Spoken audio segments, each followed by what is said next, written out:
Assalamualaikum warahmatullahi wabarakatuh. Ketemu lagi dengan saya Angga dengan channel Santri Elaf.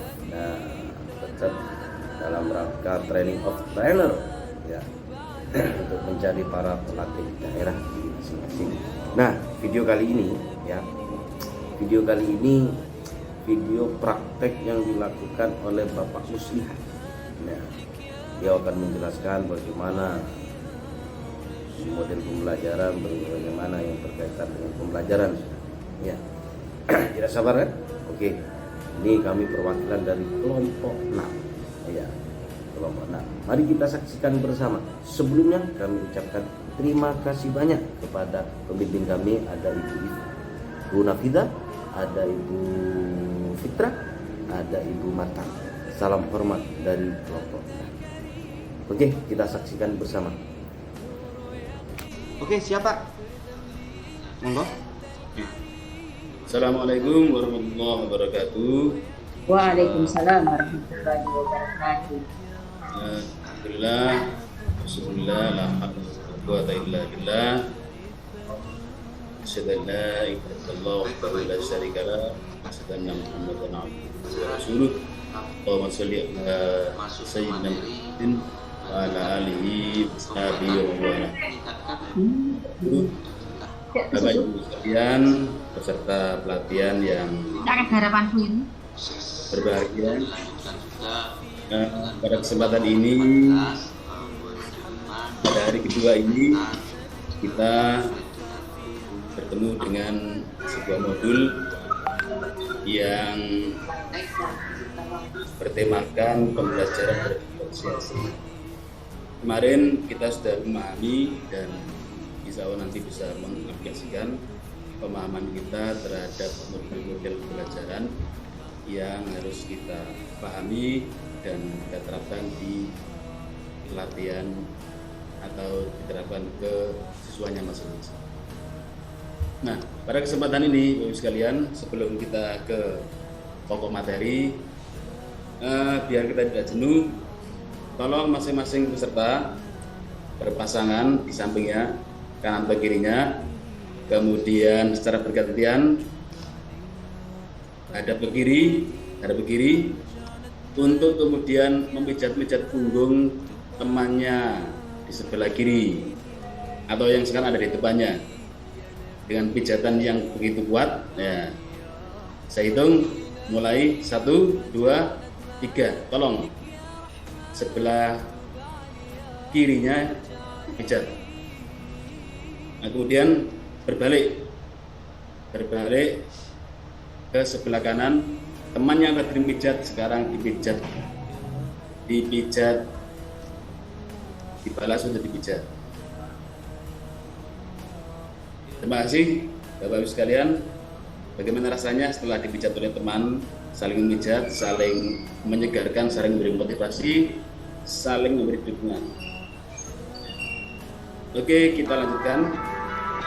Bapak Ibu, pembelajaran berdiferensiasi itu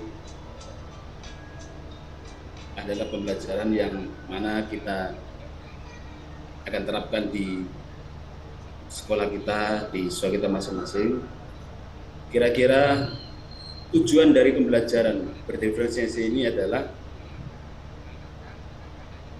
kita semua nanti setelah mengikuti pelatihan ini, samping mampu memahami konsep pembelajaran berdiferensiasi, kemudian bisa menganalisa konsepnya, dan akhirnya bisa mengimplementasikan, terapkan konsep pembelajaran berdiferensiasi ini di sekolahnya masing-masing. Apa tandanya kalau kita sudah paham? Apa indikasinya kalau kita sudah bisa menganalisis konsepnya? Dan apa kira-kira ciri kita nanti ketika kita bisa mengimplementasikan konsep pembelajaran ini?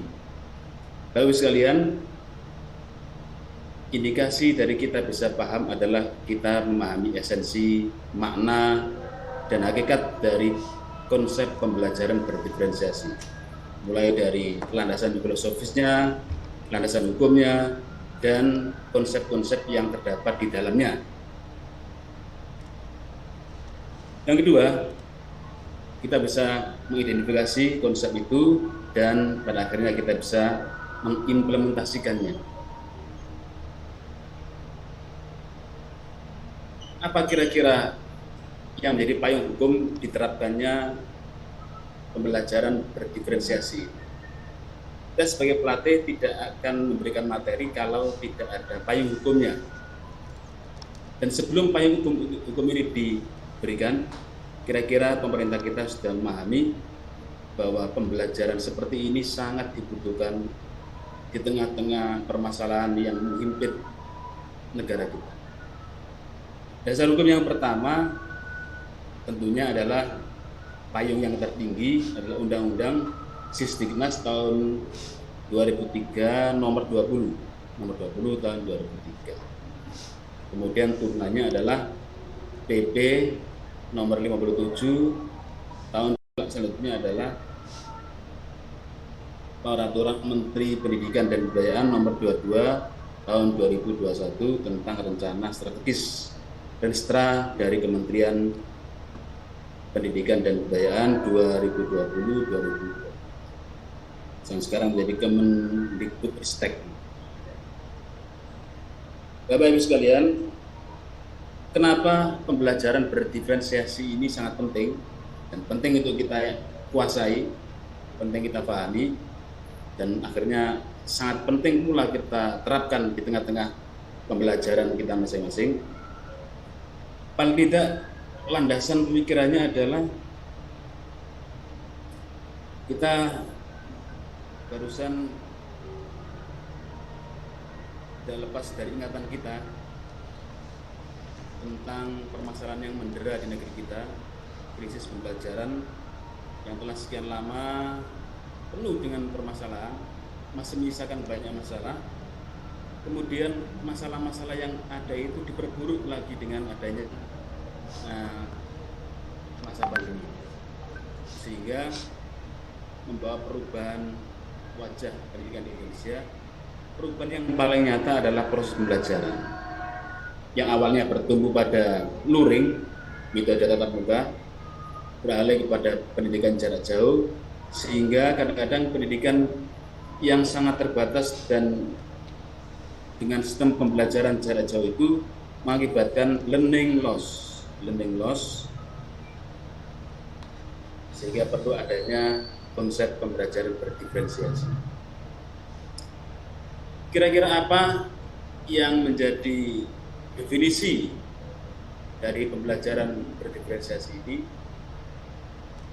Pembelajaran berdiferensiasi ini sebagaimana beberapa ahli mendefinisikan dan dapat kita simpulkan bahwa pembelajaran ini adalah pembelajaran yang mengakomodir kebutuhan belajar murid. Guru memfasilitasi murid sesuai dengan kebutuhannya. Karena masing-masing murid, masing-masing siswa itu punya kecerdasan majemuk, punya kebutuhan sesuai dengan gaya belajar dan minat belajarnya, sehingga ini guru perlu tahu dan tidak boleh menyamakan semua anak dengan satu karakter atau satu minat. Bapak sekalian, untuk mendalami makna dari pendidikan diferensiasi ini perlu panjenengan semua kami fasilitasi.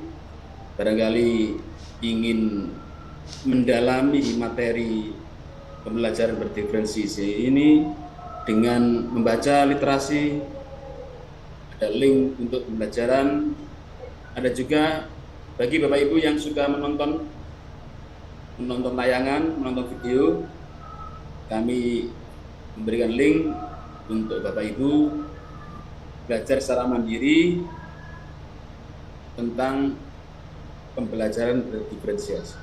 Monggo Bapak Ibu. Nah, paling tidak kita harus tahu pula tentang karakteristik pembelajaran berdiferensi ini.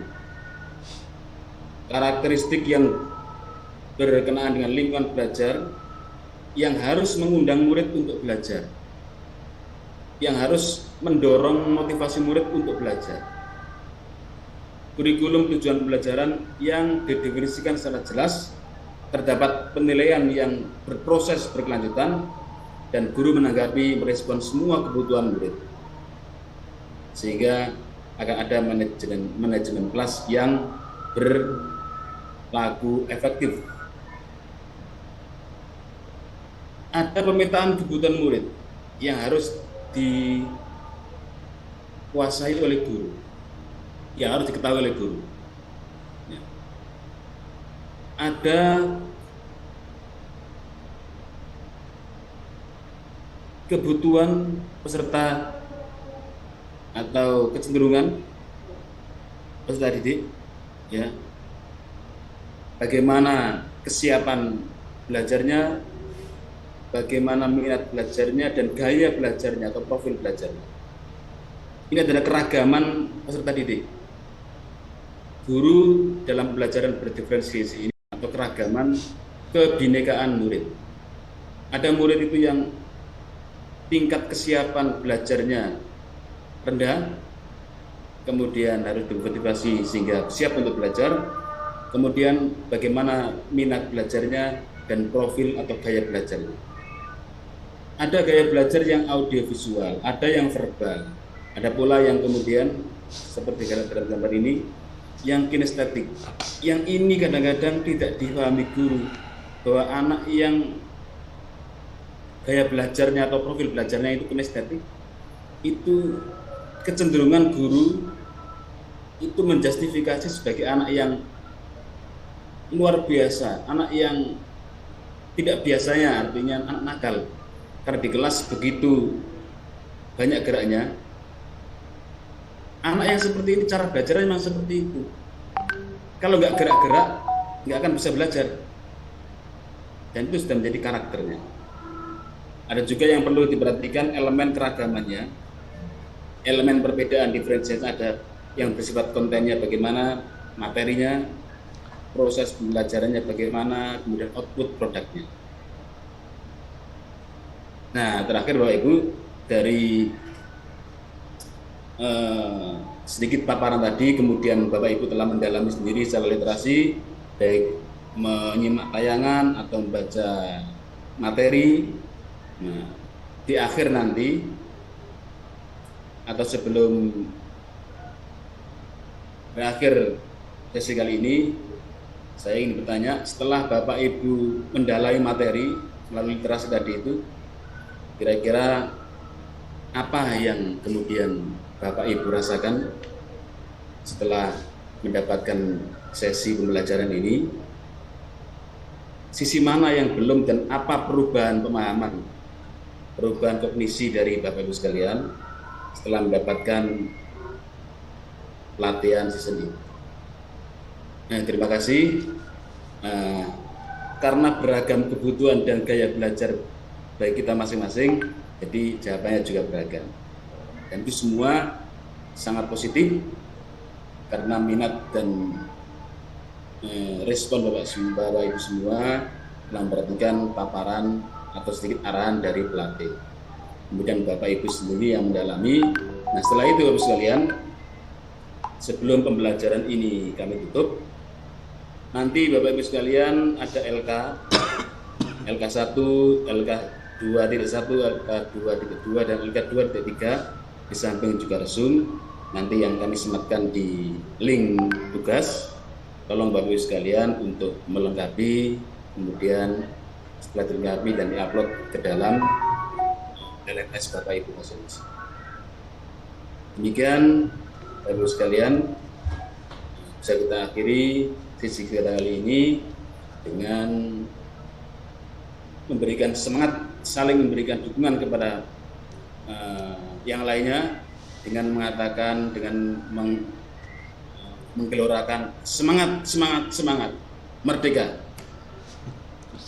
Demikian yang bisa saya sampaikan, dan ada manfaatnya. Kita tutup dengan doa kafaratul majelis, atau barangkali mungkin Bapak Ibu untuk memperkuat kebermanfaatan materi ini bisa memberikan tanggapan atau menanyakan sesuatu yang belum jelas. Oke, terima kasih. kita kembangkan lewat pembuatan atau pengisian LK-LK yang sudah disediakan. Demikian kita tutup sesi kita kali ini dengan mengucapkan doa kafaratul majlis. Alhamdulillahirabbil alamin, subhanakallahumma wa bihamdika asyhadu an la ilaha illa anta astaghfiruka wa atubu ilaik. In uridu illa al-islaha ma stata'tu wa ma taufiqi illa billah, alaihi tawakkaltu wa ilaihi unib. Assalamualaikum warahmatullahi wabarakatuh. Waalaikumsalam warahmatullahi Waalaikumsalam warahmatullahi wabarakatuh. Luar biasa, Pak. Tangan. Direkam. Gimana Pak Angga? Sudah? Sudah pun saya ini. Bagus. Eh, Pak Muslihan itu dari mana Pak Janan? Saya ini dari Lamongan, Bu.